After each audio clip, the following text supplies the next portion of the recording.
Welcome to News with a View, hosted by me, John A. Costa. This is a conservative leaning podcast, but I do take both sides of an issue, contrary to what Bob in New York says.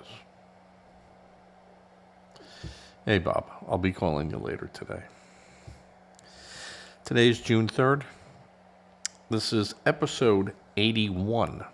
Now, I said I'm a conservative. Excuse me. I am a conservative. I am a Republican. I am not MAGA. I am a federalist, not an independent, but a federalist, a constitutionalist.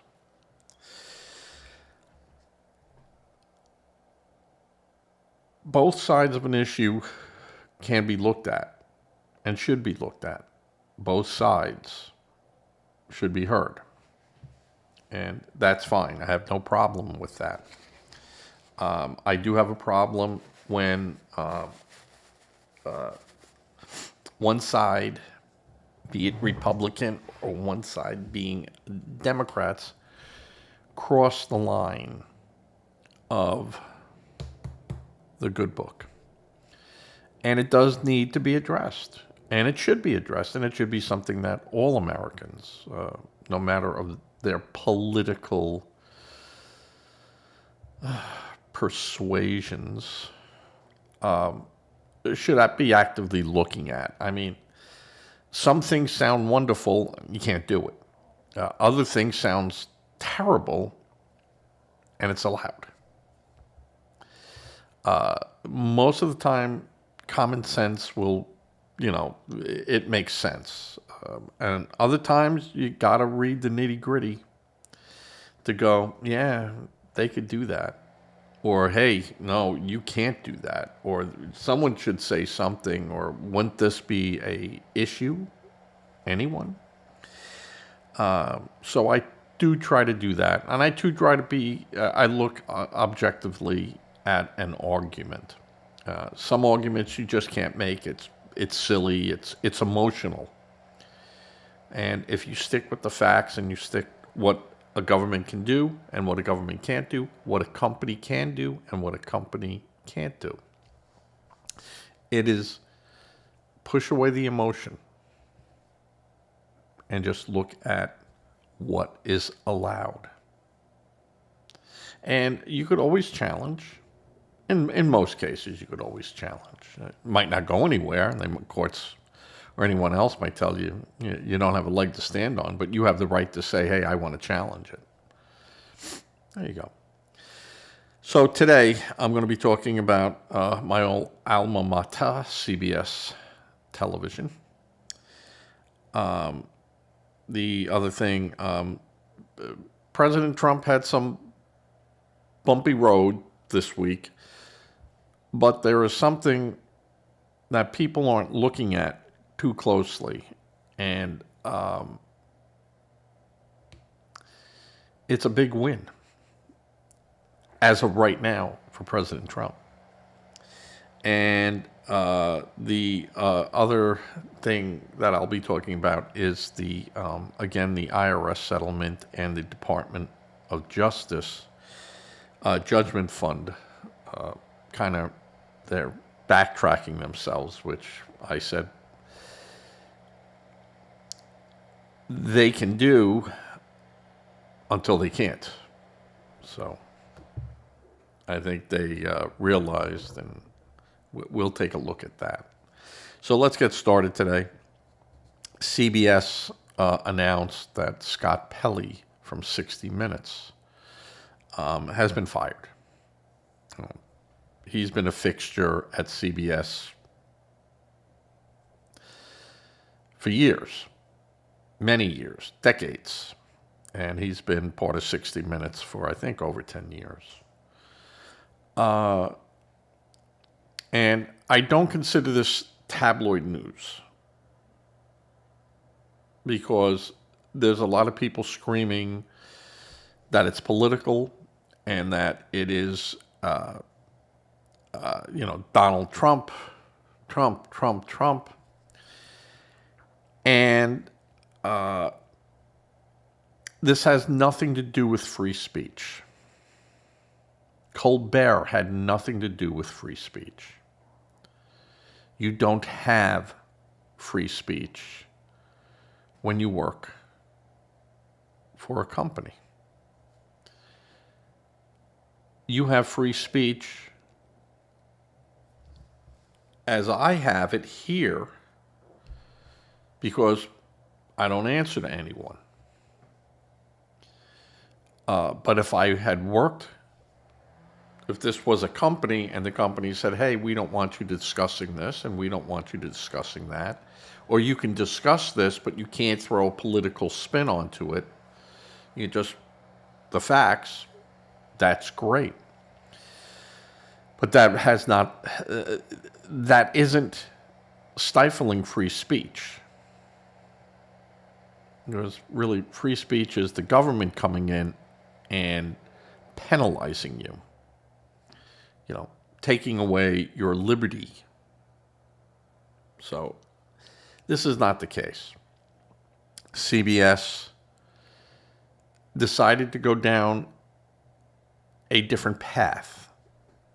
Skydance Media, who is now the parent of CBS Television, and of course everything that falls underneath that,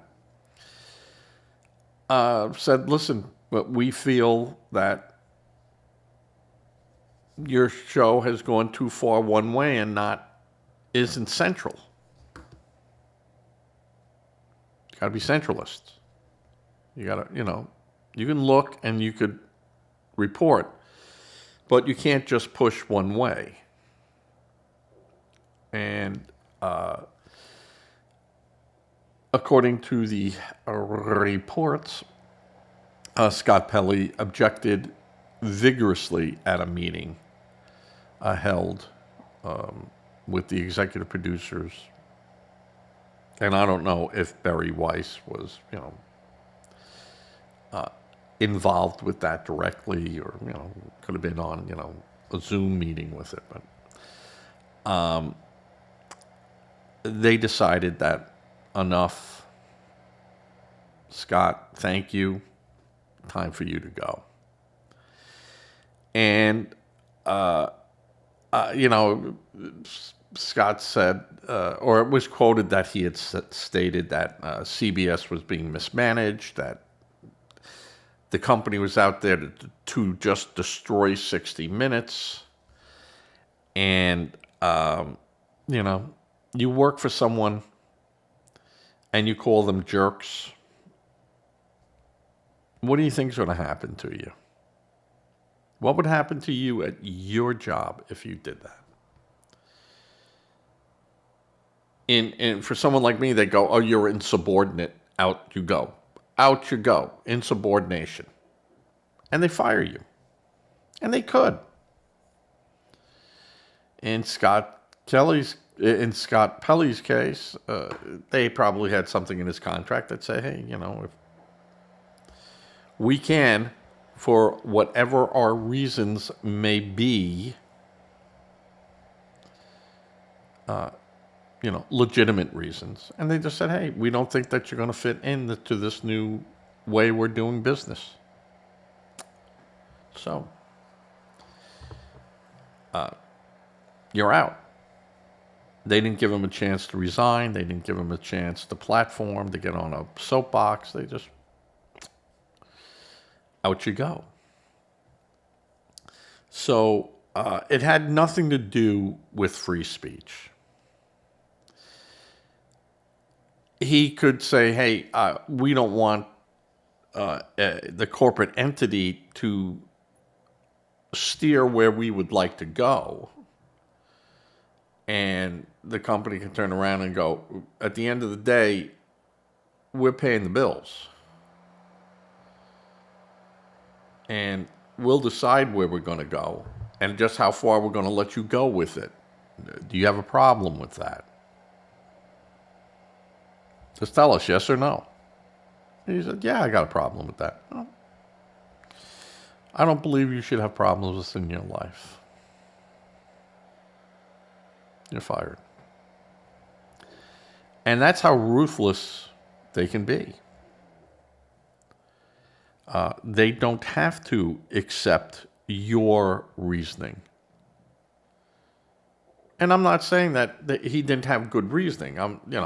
He might have been saying, "Hey, listen, we report and then we dive in as we see it." But that has not really been the case in a lot of instances of 60 Minutes. They've gotten very political, going after Trump was a real easy hill to climb. He spoke his mind. He didn't care how it came out.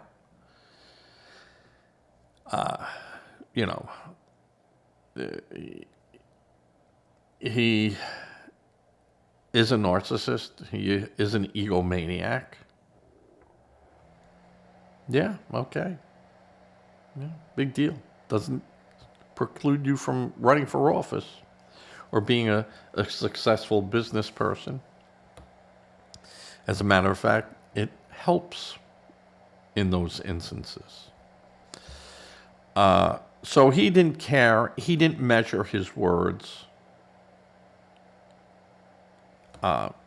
And you could say he spoke like he was in a bar, elbow to elbow, with guys. And hey, I get my words out in 12 words. And that guy's a bum. He's no good. Look at him. Look at that big fat. And if you were at a bar and you're looking, you go, he's a big fat. But if you're a politician, you'd say, listen, I disagree with this. The person sitting on the other side of my aisle, the esteemed, blah blah blah. And there have been times where I've agreed with this individual. I just can't do it this time, and these are the reasons. And you try to be as diplomatic as possible. Well, Trump's no diplomat. But he does make his words understandably simple. And that's what's important, and that's what resonated with the American voter. Not to mention, Trump won for a number of reasons. The biggest one was, the DNC just continually lying to the American public. And from COVID to the president's health and who was running the country.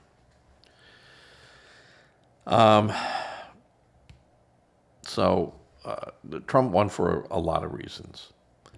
But the other factor that Democrats don't talk about, if that's the case, how did they lose the House?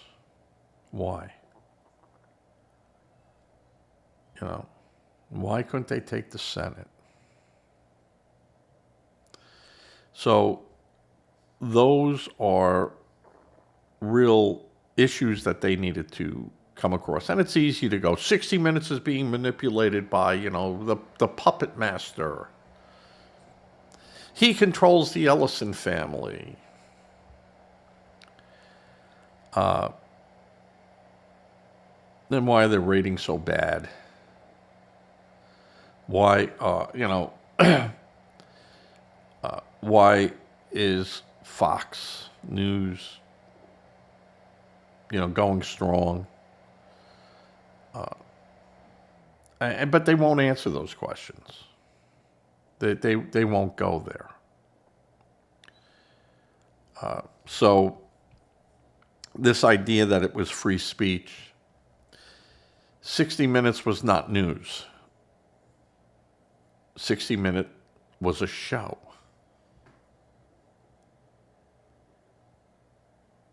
48 hours is a show. It's not the news. So they didn't have to hold up to the bar of news, even though it was the tail wagging the dog.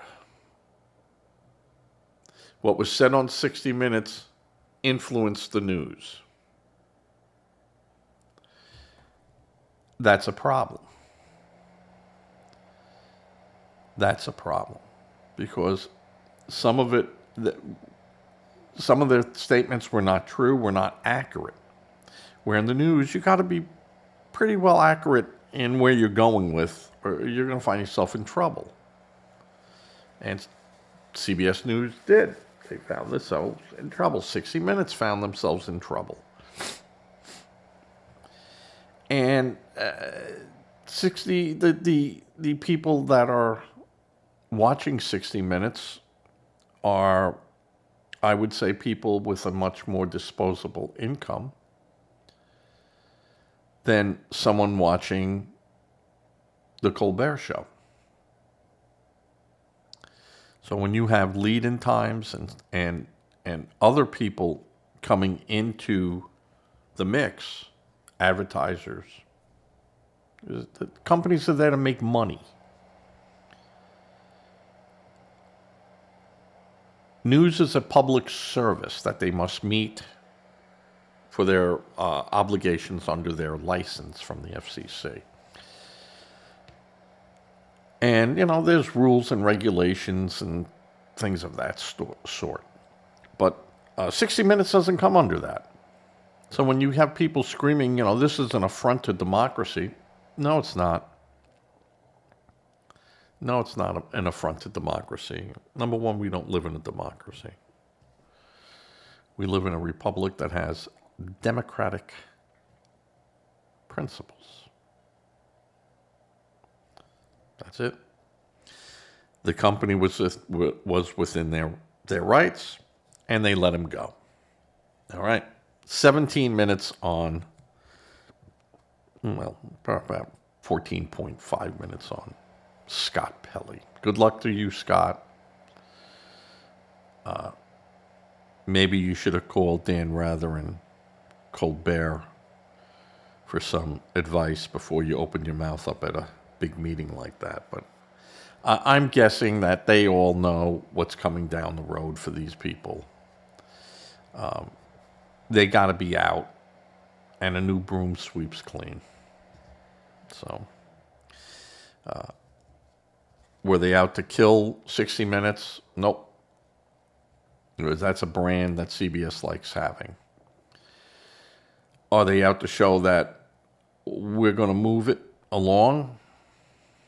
Yeah. And either you are with us or you're gone.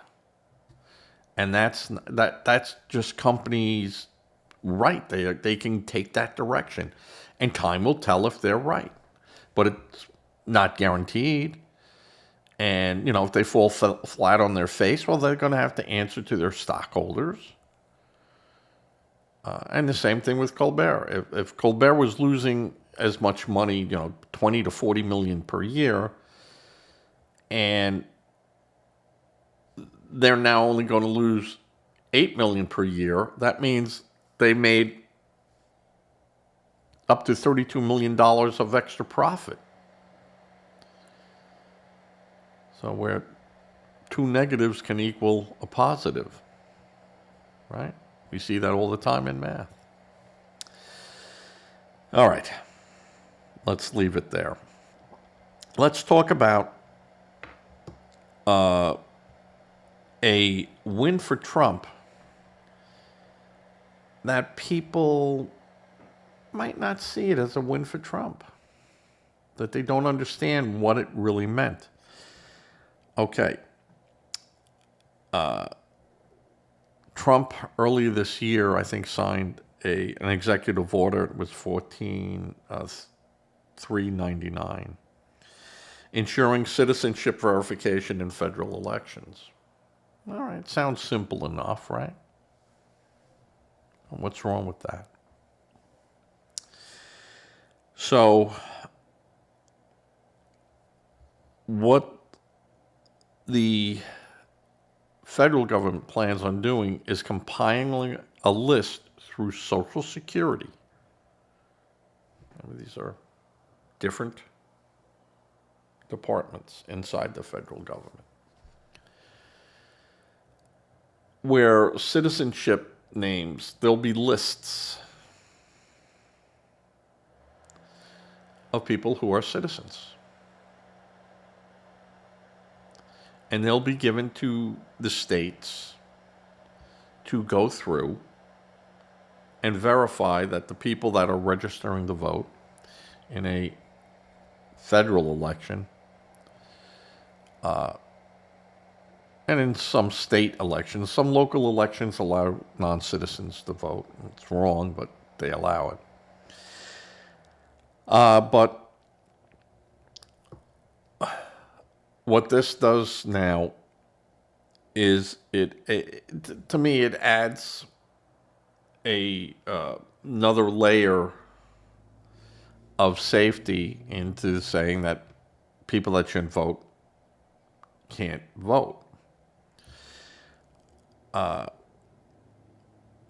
And now the election people have to show something that they're adhering to this executive order. And the Democrats are fighting it tooth and nail. Quietly, but they're fighting it. Because again, 80% of Democratic voters polled said they want to see a citizenship clause or check on voter ID. And the Democrats can't stand that. That this really throws them into a tizzy. And they use people will be disenfranchised. Well, the only people that will be disenfranchised are the people that aren't supposed to be voting. Everyone else can vote.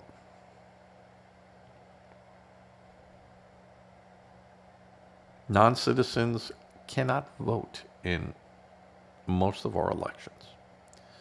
What's wrong with that? And the Democrats are just fighting it. There's a HR 8666, interesting last three numbers of the bill that they want, House resolution, to, through legislation, stop the executive order. Not going to happen. Not going to happen. The only way it could even start to move is if the Democrats were to retake the House. And honestly, I don't see that happening. I don't see that happening. And the SAVE Act and all this, that's if the Republicans hold on to what they got or take more, oh my God, you're going to see a flurry of legislation. And the Democrats are going to be screaming, this is the end of our democracy. And I go, no, that's exactly how our republic works. We elect people to represent us, and they,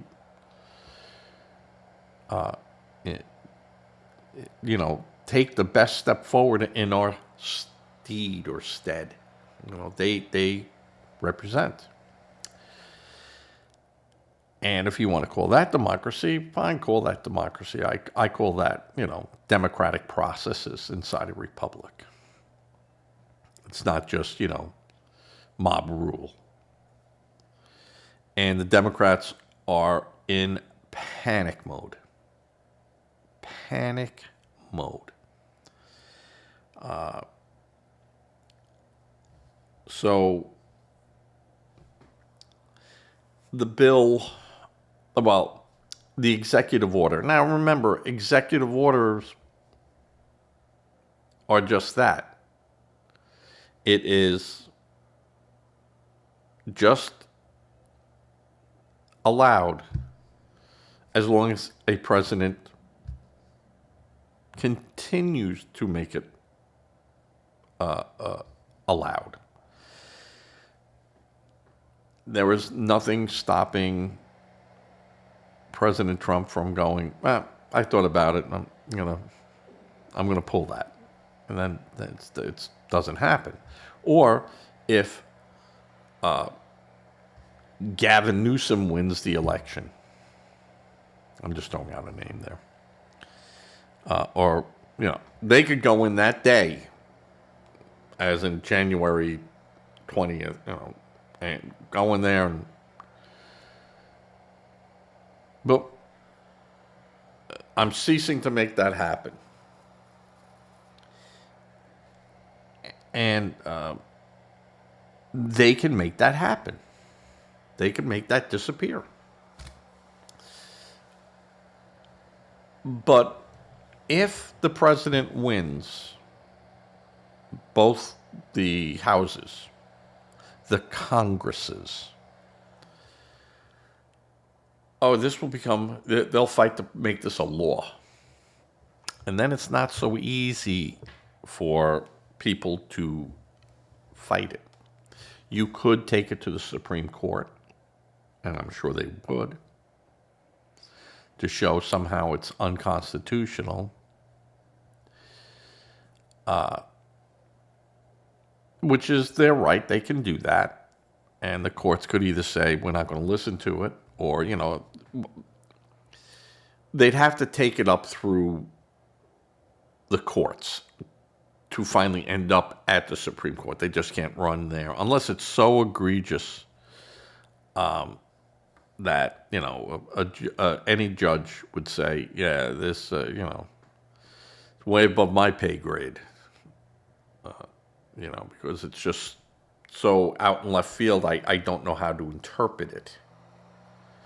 Then it goes to the Supreme Court, who goes, oh, that's why you guys wear the big black robes. You got to figure it out. So that is a judge. A judge has stated. The Democrats went to the judge and a whole bunch of people, and they stopped this immediately. And a federal judge said, no,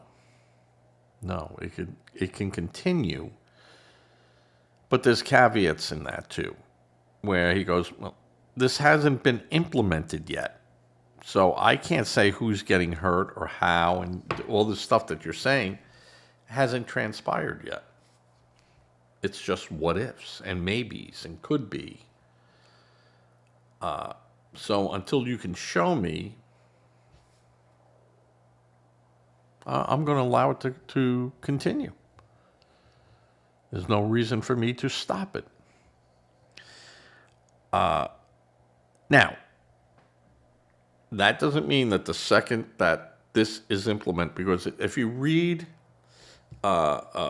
Executive Order 14399, it is some hefty reading. And there's a lot of federal agencies involved with it that all have to crosstalk, and it's complicated. It's complicated. Right down to the United States Postal. It's complicated. And you could have Democrats saying it's not perceivable that this would even work. That we can't we can't for the life of how we're going to fund this. It just seems to us that it can't work. And we already check people for citizenship on a state level for voting and blah, blah, blah. This is much to do about nothing. They can make that argument. They can show facts on that argument. It's just not, well, we're just saying we're doing it. And, well, someone goes, well, show us when we're doing it. I don't know, we should be doing it, but, they're doing it. It is being done. So you're making laws, or you want to make procedures that are already being done that really complicate. And, states are allowed to control certain portions of elections, be it state, the states are allowed. So what they're trying to say is that this is a overreach of the federal government. But if you really read the statutes on it, it's not, because it's about qualifications, not the qualifications of a candidate, but the qualifications for a person's right to vote. And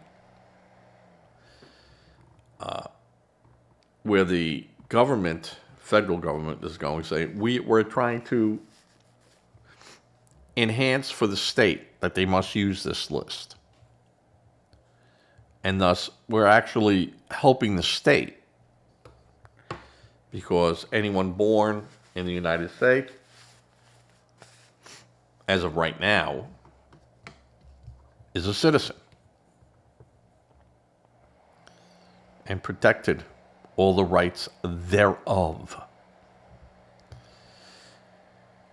And you have other people that go, this seems a little bit of, where are your papers? We know who you are. And in reality, they don't know who you are.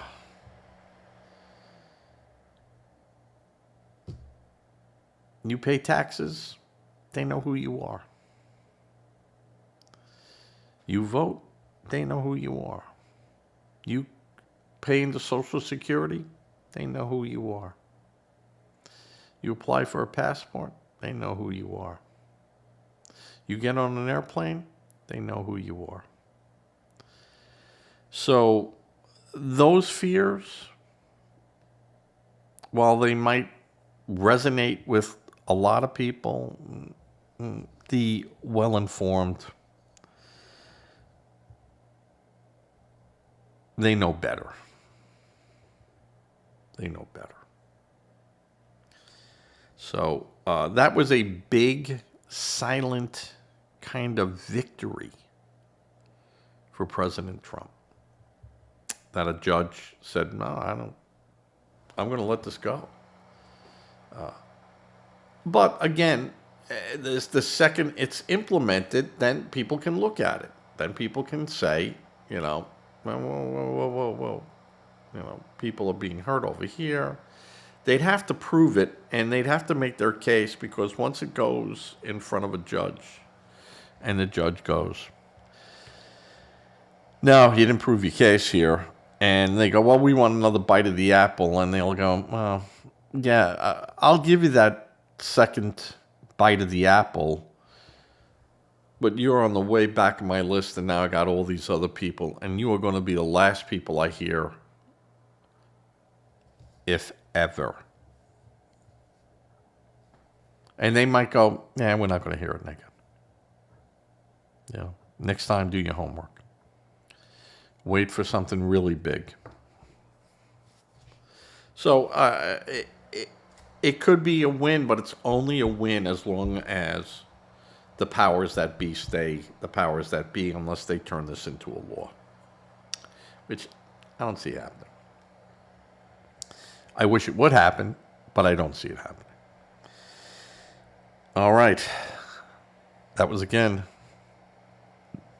about 14, 15 minutes on that, excuse me. Now we're going to talk about, again, the Donald Trump settlement with the IRS.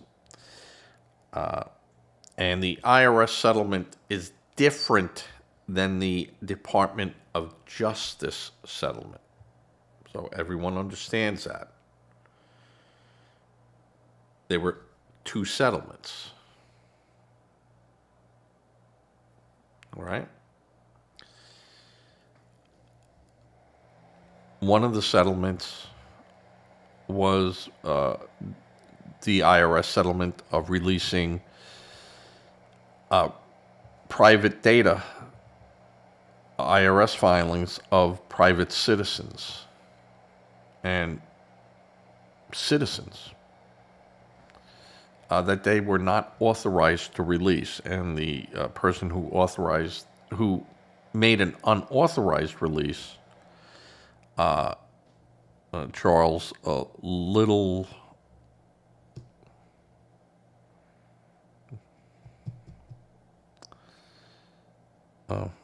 Little something. I keep saying Little Feet, but it's not Little Feet. It's, but Little John. Sorry. That settlement where Trump was going into and going, blah, blah, blah, blah, blah, blah, blah. All right. You did this, and this guy did this, and he, I don't want this information released out again and more. Every time someone gets something up their keister. So I want all my tax records from this date back sealed.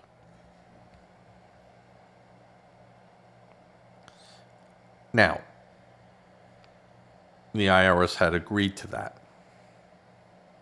And in that mix were the families of Trump and his organizations. But only the organizations up to this date, and only the organizations known to be on record as of that date. Anyone else going forward, we can look at. This is not precedent setting. This is done all the time with the IRS. That they say, we're not going to look back.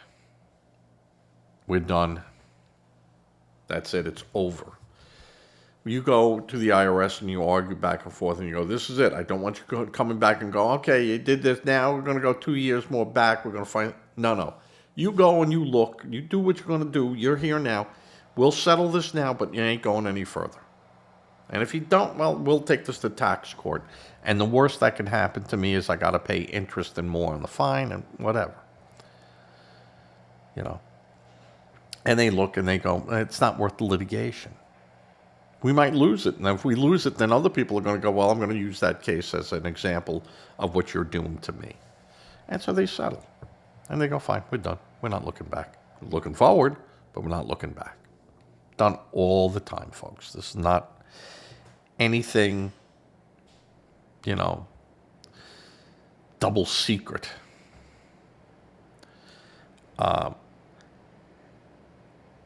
Now, could a president go into office and go, yeah, I'm gonna unsettle that? Yes, they can. Why? Because they, as running the executive branch, has the power to do that. It would be a huge issue. Because that really then falls under contract law. And even though the president has the authority to do that, again, remember, it's only legal until it doesn't become legal. And a judge could reverse that. And the chances of that happening is little to, Zero.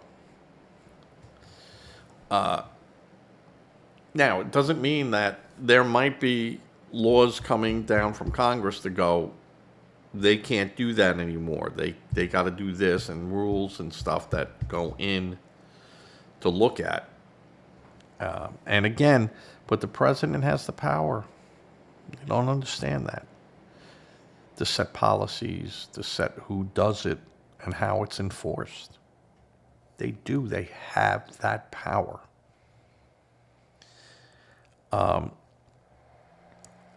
But you could put safeguards in if you feel that that's a safeguard. You could make an amendment to say the president can't do that. I would say that you'd have to change so much in the Constitution and the supremacy clause that no one would ever, ever, ever want to touch that. Because that is truly sacrosanct. And, you know, you could say that you had a reckless president who did all this. And you could say that. You could make that. You could make that call. But when it came down to it, well, all right, could he do it? Yes. That's all it. Was he allowed to do it? Yes. Should he have done it? Remember, I said before, just because you could do something doesn't mean you should do it. So it comes down to where do you stand on that?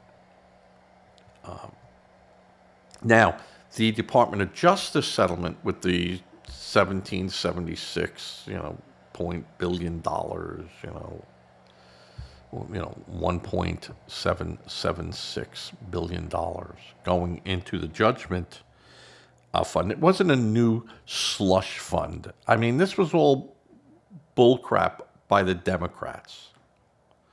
And you'll have the Democrats going, we stopped this. We did it. This is what we did. This is why we have to be back in power again. But they can make that claim. Because it's the power of the purse. Congress has the power of the purse.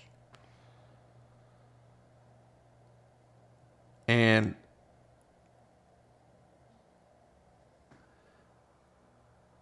you could say you could have made it $1 trillion. Not going to happen. Because Congress has to approve that. And for them to approve it, we have to know every little detail about it. And I said before, could the president do this? Yes. It was legal for him to do.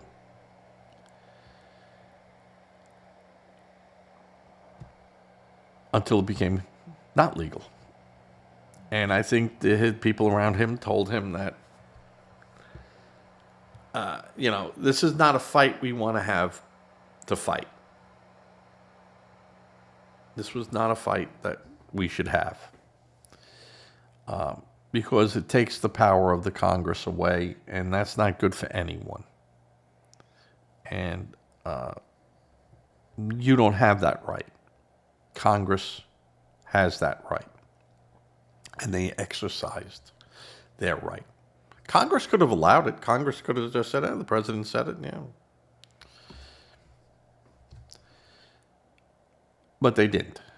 And there were arguments on both sides. You'd never get the vote on it. And that is the checks and balance inside the republic.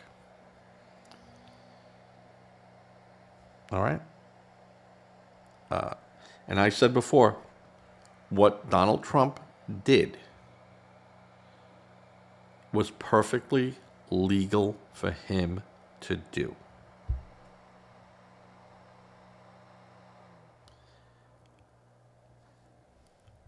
Until they said it wasn't. And they never said it wasn't. Because it never got that far.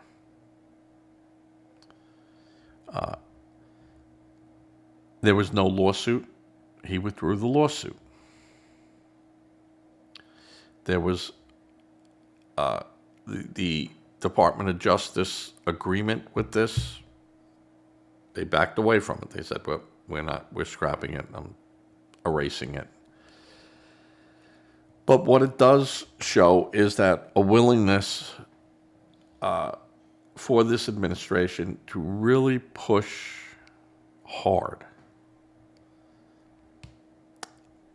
And I'm going to say I wasn't thrilled with it. I had no problem with him saying I could sue and tell me I can't sue and we're going to take this another way, but we're going to still go and sue.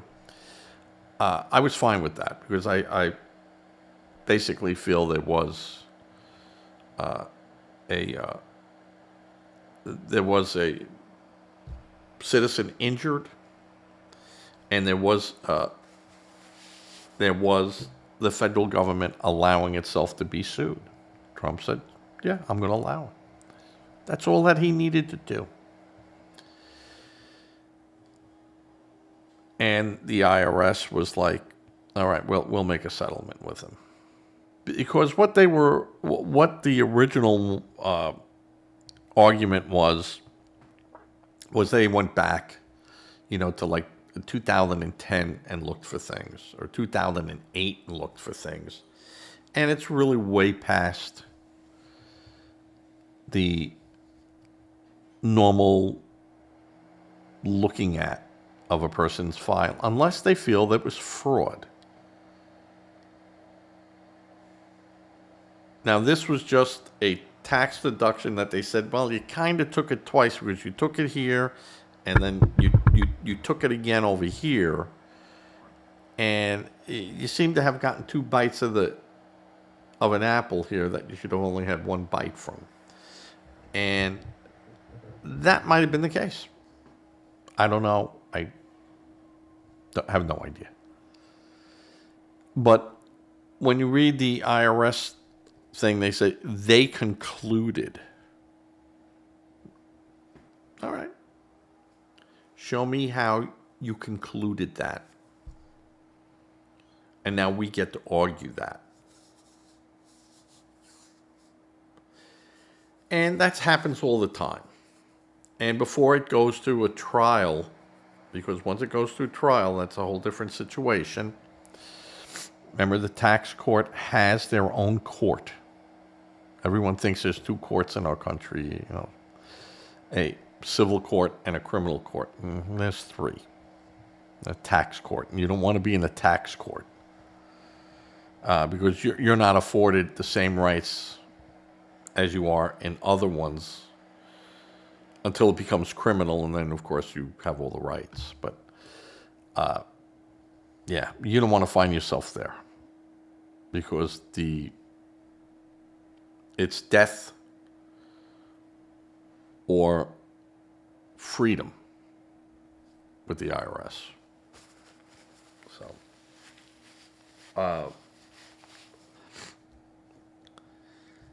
So Trump's settlement with the IRS stays. Trump's settlement for DOJ acting in a weaponized manner, that goes away. That goes away. If the July 6th people want to sue the government on their own, have at it. Have at it. Which I think some should. But we'll see what happens. All right. That's been 49 minutes of my show today. I appreciate everyone who's listened today. I haven't had a show up in a couple of days. It just wasn't feeling good. I go through that. I had a lot on the plate too, and just couldn't do it. Just no energy to do it, no motivation, even though there was stuff out there in the news. Just no motivation to do it.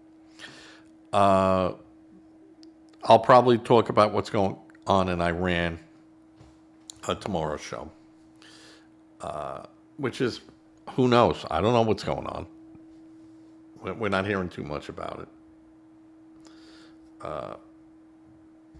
So Don't know. Can't tell you. I just hear a lot of people yapping, and it's just yapping, and I don't want to be part of the chorus that is just yapping. All right, everyone, be safe. Please give to a charity if you can give to a charity. That'd be great. Just check out that charity. Don't become a victim trying to help victims. If that is not something you're interested in doing, please look to give to a local food bank. They always need food, and they always need a contribution, and that helps locally in 98% of the cases. And you could actually help people inside your own community. Please say a prayer. Prayer does work, no matter what a Democrat might tell you. All right, everyone. Be safe, be well, and I'm sure I forgot to discuss things today that I wanted to, but I'm tired. Join me again. Please like, comment, and subscribe as I fade to